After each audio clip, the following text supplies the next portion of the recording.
Bismillahirrahmanirrahim. Assalamualaikum warahmatullahi wabarakatuh. Selamat pagi anak-anak. Apa kabar semuanya? Semoga kita semua selalu dalam lindungan Allah Subhanahu wa taala. Amin. Pada pembelajaran kali ini kita masih membahas tema 1, indahnya kebersamaan.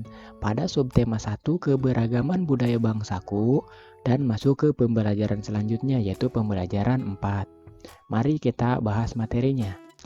Indonesia juga kaya akan beragam kain tradisional, misalnya batik, songket, dan ulos.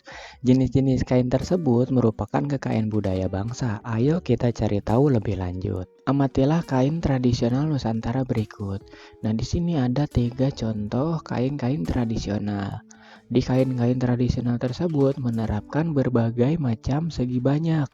Contoh diantaranya adalah persegi, ya di sini ada persegi, kemudian ada persegi panjang. Nah, ini persegi panjang.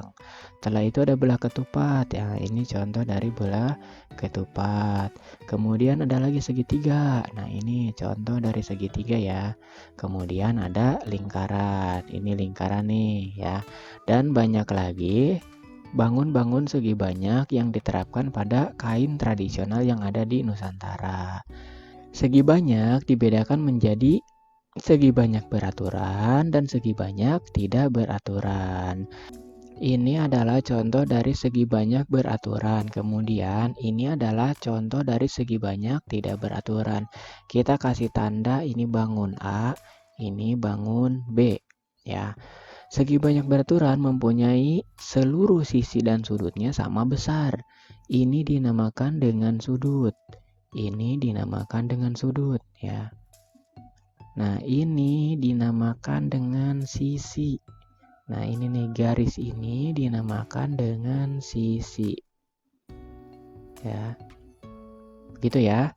Yang warna merah itu disebut dengan sudut, kemudian nah ini disebut dengan sisi. Begitu. Mari kita identifikasi. Apakah nama bangun A? Nah, ini kira-kira bangun A apa namanya? Ya, segitiga sama sisi. Jadi semua sisi yang ada di sini memiliki panjang yang sama. Ada berapa banyak sisi? Ada berapa? 1, 2, 3 ya. Ada 3 sisi. Apakah panjang semua sisi sama? Nah, di sini kan namanya juga sudah segitiga sama sisi. Berarti memiliki sisi yang sama. Sama. Ada berapa sudut di bangun A? Ada berapa? 1, 2, 3. Ada 3 juga ya. Setelah itu apakah besar sudut sama? Nah, sudut pada segitiga sama sisi ini memiliki besaran sudut yang sama. Berarti sudut pada segitiga sama sisi itu sama. Kemudian kita lihat bangun B. Di sini ada salah satu contoh dari segi banyak tidak beraturan. Nah, ini adalah bangun segitiga juga, cuman namanya beda. Ini adalah bangun segitiga sembarang. Kenapa disebut segitiga sembarang? Karena setiap sisi dan sudutnya tidak sama. Begitu. Selanjutnya, ada berapa banyak sisi? 1 sisi, 2 sisi, 3 sisi. Berarti sisinya ada 3. Sama ya, ada 3. Setelah itu apakah panjang semua sisi sama?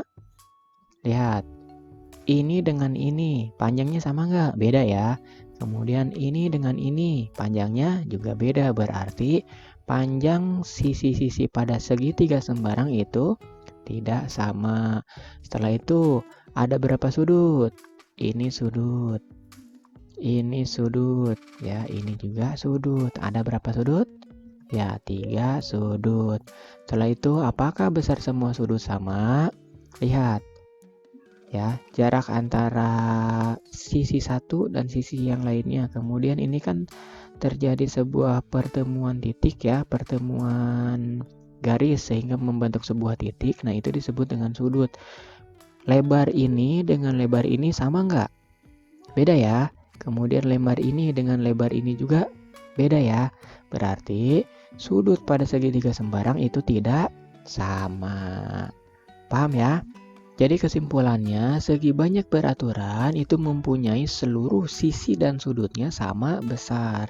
Sudut dan sisinya sama besar. Kemudian pada segi banyak tidak beraturan, itu sisi dan sudutnya tidak sama besar. Manakah yang merupakan segi banyak beraturan? Jelaskan. Nah, di sini kita punya tabel. Kita akan memisahkan segi banyak beraturan, segi banyak tidak beraturan, dan bukan segi banyak. Oke, kita mulai. Kira-kira yang merupakan segi banyak mana saja? Kita tandai ya. Ini ada segitiga nih. Ini merupakan segi banyak beraturan. Kenapa? Karena sisi dan sudutnya sama besar. Ini pun sama, segi banyak beraturan. Ini sama, segi banyak beraturan. Kemudian ini juga sama, segi banyak beraturan.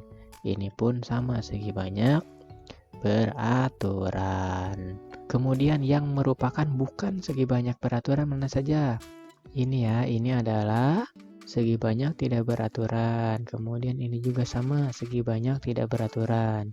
Ini pun sama, segi banyak tidak beraturan. Nah, ini ada satu lingkaran yang belum kita identifikasi. Kira-kira ini masuknya mana?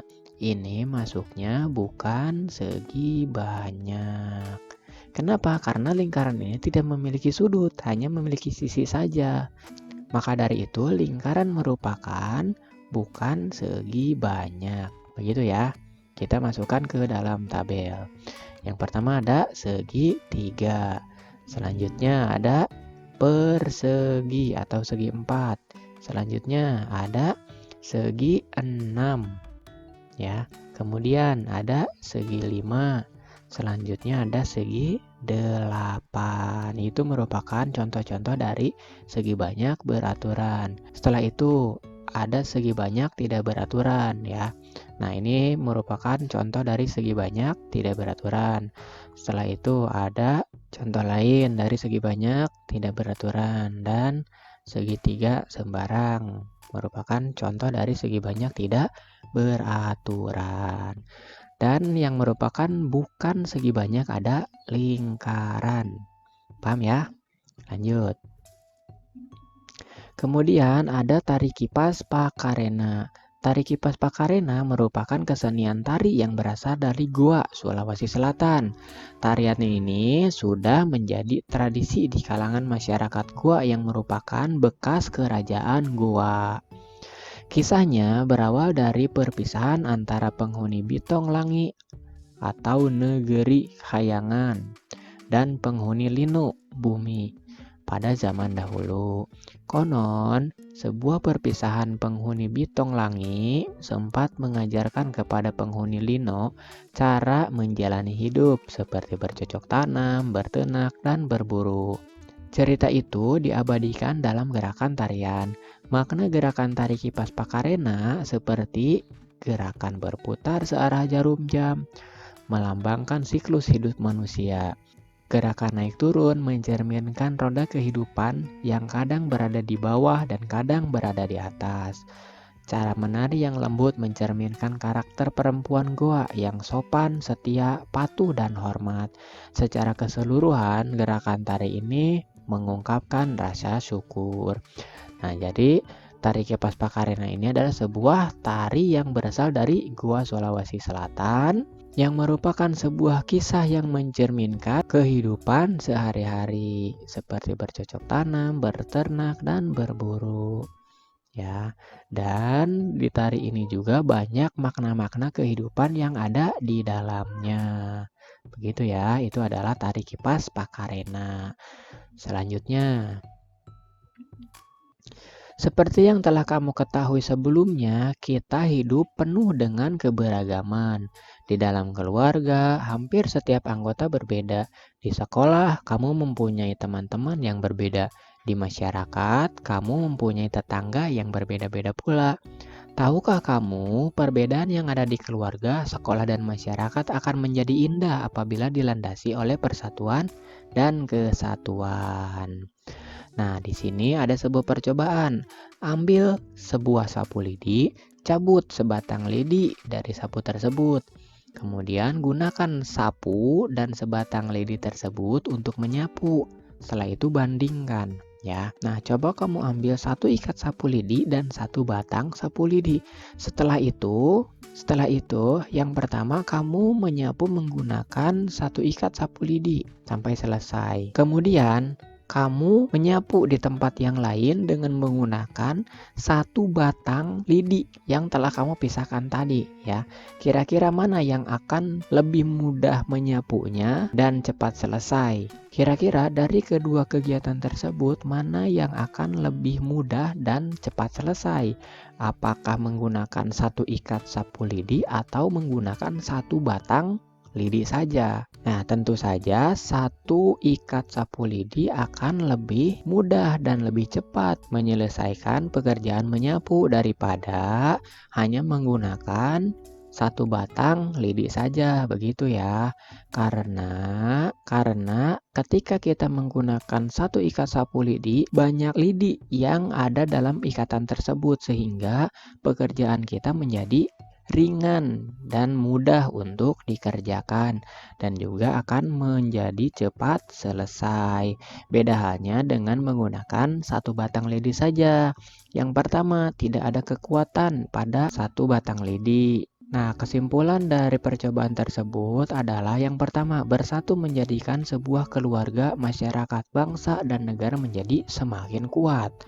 Yang selanjutnya, bersatu dan bekerja sama akan mempercepat dan memudahkan pekerjaan. Nah, baik, itu saja pembelajaran kita kali ini. Semoga pembelajaran kita kali ini menjadi sebuah pembelajaran yang bermanfaat.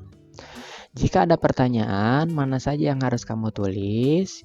Yang harus kamu tulis adalah ini kamu tulis, setelah itu ini kamu tulis, ini nggak usah ditulis. Selanjutnya ini tulis dan gambar ininya ya, bangun datarnya digambar.